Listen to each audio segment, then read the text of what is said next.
Hello friends, सो आज के इस वीडियो में हम डिस्कस करेंगे ग्रेटर देन और इक्वल टू के बारे में। ठीक है, जिसका सिंबल है ग्रेटर देन और एक असाइनमेंट ऑपरेटर से मिलकर ये बना है। ठीक है, तो ये है ग्रेटर देन और इक्वल टू का सिंबल।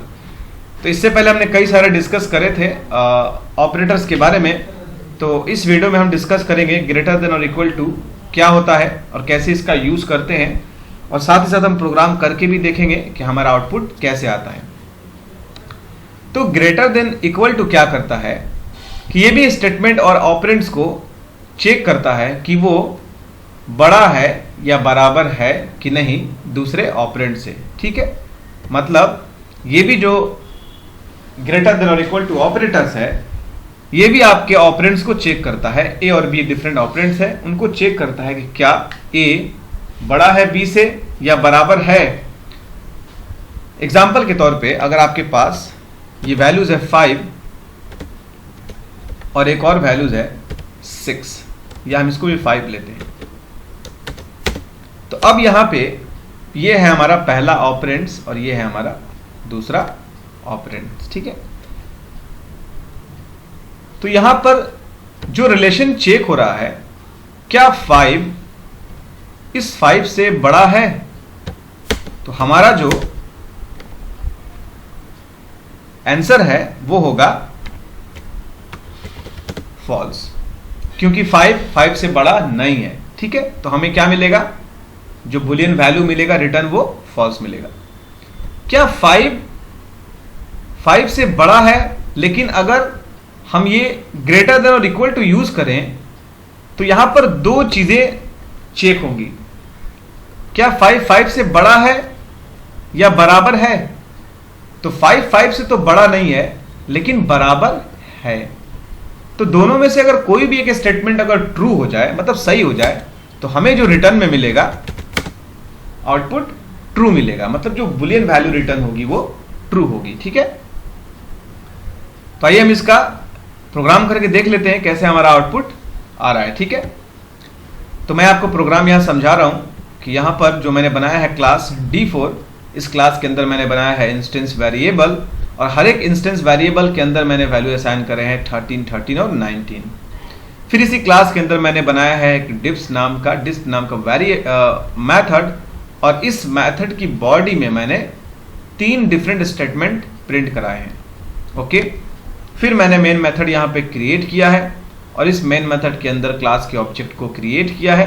फिर ऑब्जेक्ट की मदद से मैंने डिस्प मेथड को कॉल किया है। ठीक है, तो मैंने x के अंदर डाला है 13, y के अंदर डाला है 13 और z के अंदर डाला है 19।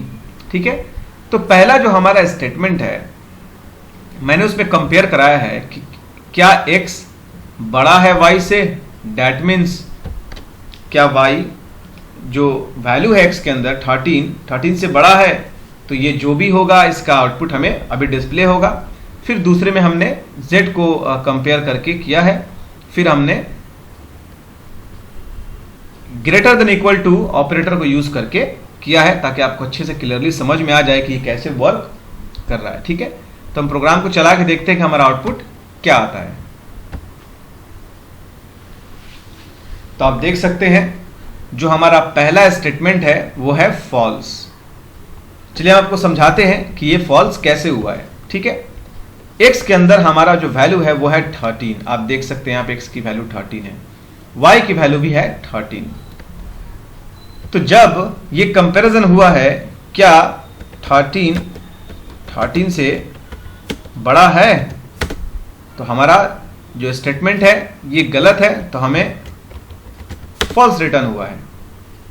अब z के अंदर जो है वैल्यू है 19 और y और x के अंदर है 13, तो इस बार मैंने 19 को कंपेयर किया है 13 से, तो क्या 19 बड़ा है 13 से, तो हमारा जो स्टेटमेंट है वो ट्रू है। तो आप देख सकते हैं यहां पर ट्रू है। ठीक है, z यहां पर होना चाहिए और x यहां होना चाहिए। ठीक है, तो आप देख सकते हैं यहां पर जो 19 बड़ा है 13 से, तो हमें क्या मिला है आउटपुट ट्रू। ठीक है,